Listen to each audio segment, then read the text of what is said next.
what I'm going to be discussing today, and I'm going to be discussing it very briefly, is something that really became a kind of taboo topic in the English-speaking world, and that's the funding of NGOs, and in particular, NGOs that defend democracy.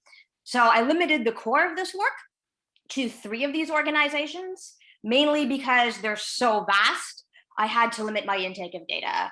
And these organizations were Democracy Fund Voice, and Illuminate, all 3 of which are part of the Omidyar Group, which was founded by Pierre Omidyar, who is an eBay and PayPal billionaire. And these organizations spent quite a lot of money between them, about hundreds of millions of dollars. And they tended to focus their funding on a few core activities that were relevant to democracy. So these were journalism and the media, activity related to Congress, for example, improving the efficiency of Congress or providing research to Congress members, activity related to elections, so providing election infrastructure or voter turnout increasing, and litigation, so usually related to one of those previous topics. And a typical donation for a Democracy Fund would be about $100,000. But quite a few of them were bigger, especially in the media. This could be much bigger, like $1 million or $1.5 million. So those are the figures for 2018. But as you can see, the figures for 2019 and 2020 were pretty similar. Illuminate operates more globally than Democracy Fund, and its funding patterns fluctuated a little bit more. But as you can see, there are also very generous levels of donations for journalism, as well as activity related to democracy and elections. And finally, Democracy Fund Voice, which is able to engage more in advocacy, had a somewhat similar pattern. It didn't give to journalistic enterprises per se, but over 50% of its funding for 2018 went to electorally focused activities, for example, Defending Democracy Together, which is a Never Trump Republican organization.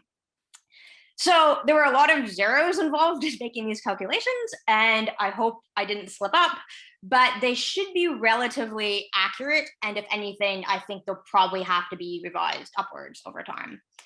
So overall, these 3 organizations funded hundreds of other organizations, often jointly with other major donors. And sometimes those organizations funded still other organizations. And that meant that overall, there were probably something like 1,000 organizations under review, despite having only started examining part of one core funder's recipients. So as I was looking through these files, I began to notice some patterns on how the funding worked and how these organizations interacted with each other. Why would a donor give an organization money? What did they use it on? Was it effective? And how does it relate to democracy?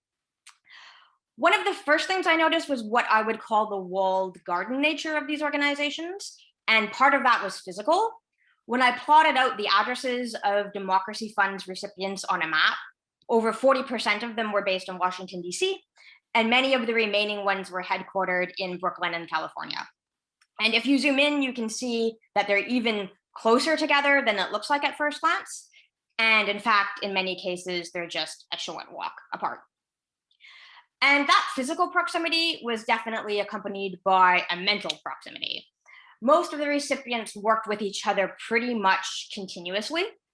So, for example, a journalism organization that received funding from Democracy Fund or from Illuminate would often cite think tanks, universities, and activist groups that also received money from Democracy Fund or Illuminate. And think tanks would refer to other think tanks as useful resources or trusted resources or recommended partners without revealing that they were getting money from the same funders. And that happened a lot, creating this kind of fishbowl effect, which they didn't seem fully aware of themselves. So to give one kind of funny example of how far this went, one place called New Mode received money from Illuminate in 2019 and 2020. And New Mode creates software that automates tasks like sending a letter to an editor or coordinating Twitter and emails and similar activities in order to, as they put it, successfully pressure decision makers. I ran for office here in Ireland, and I used to get these things all the time. But I didn't have Polyscribe, which is a software created by Fireside 21 which received $100,000 from Democracy Fund Voice in 2019 for research on machine learning and constituent relationships. And according to them, their Polyscribe tool will delight your constituents by allowing you, the elected representative, to create a compelling response letter in only 5 seconds. So Omidyar is basically part funding these organizations to send semi-automated emails back and forth to each other, like essentially creating a society-wide chatbot. And this fishbowl aspect of the community played out in a lot of ways, but the main point is that it was really, really, really insular. It would always lead back to itself. So in addition to this insularity, I noticed that these organizations and their inhabitants had a certain type of behavior that also tended to repeat itself. And the word that seemed most apt to describe it to me was courtier-like. So what do courtiers do? Well, they tell the king how great he is. Check. The recipients tended to praise and express gratitude to their donors. They live a life of relative luxury without having to do very much. This is also check. This was quite a glamorous place. Many people on the payroll were remarkably well paid for their jobs. And there was kind of a level of fawning, hype, and glitziness associated with all of their activities. Courtiers also put down anyone who rocks the boat, or to put it another way, fails to maintain the manners of the court. Here as well, a very noticeable aspect was the kind of obsession with what they viewed as misinformation and the need to very, very, very harshly control it. And that could include making sure no one misportrayed anything to their friends on Facebook, that no one said anything controversial, even on private messaging apps, and that there were no adversarial narratives out there. And finally, courtiers often don't have any particular talents. Also check. Compared to the money being spent on these organizations, which was quite a lot, the production levels were really quite low. So, however, there were a few things that were a bit updated about these courtiers compared to your typical medieval late Renaissance tapestry courtiers, and that is that they were convinced they had a unique grasp on objective reality. In fact, a huge percentage of their literature repeated endlessly that they were engaged in promoting objective truth, and that everyone else in the world was just denying reality. An enormous number of funded projects were called labs, even though there was nothing particularly lab-like about any of them. Another characteristic was that they were certain everyone needed their help. So they were very, very keen to create a kind of dependency relationship where they had to fill a gap in their view. And most intriguingly of all, they were really fixated on the idea that they were radical badasses, sticking it to the man. And that puzzled me for a little while. But I think it's because they like to claim that everyone else out of this space is fringe and extremist and dangerous.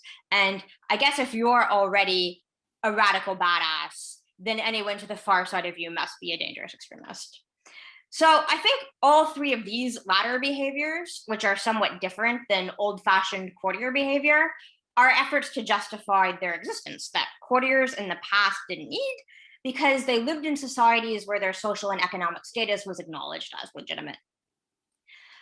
So what does the rise of this courtier class mean for democracy? Why are wealthy oligarchs subsidizing an entire class of people to get surprisingly little work done? The main reason I believe is that these organizations, often purely by dint of numbers, because there are hundreds of them, maybe thousands, serve to crowd out genuine grassroots movements and give the impression that the wealthy and powerful are dealing with opposition, in fact, radical badass opposition, that is in reality on their payroll. So it's just a larger scale version of the chatbot described earlier, and one that seeks to displace ordinary people with courtier-only participation.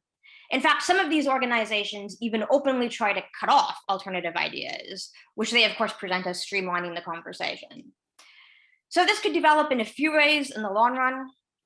One is that oligarchs and courtiers will succeed in creating what they believe is an enlightened despotism in which public life is tightly controlled for everyone's good. The other is that they become so out of touch, and they already are quite out of touch, that they fail in the face of a populist, perhaps even fascist backlash. And the third is that by beginning to create puppets everywhere to fight their causes for them, we could descend into mob rule, where powerful entities pit their adherents against each other. What is sure is that the nonprofit sector has become largely usurped by oligarchic wealth and is now part of the problem rather than the solution.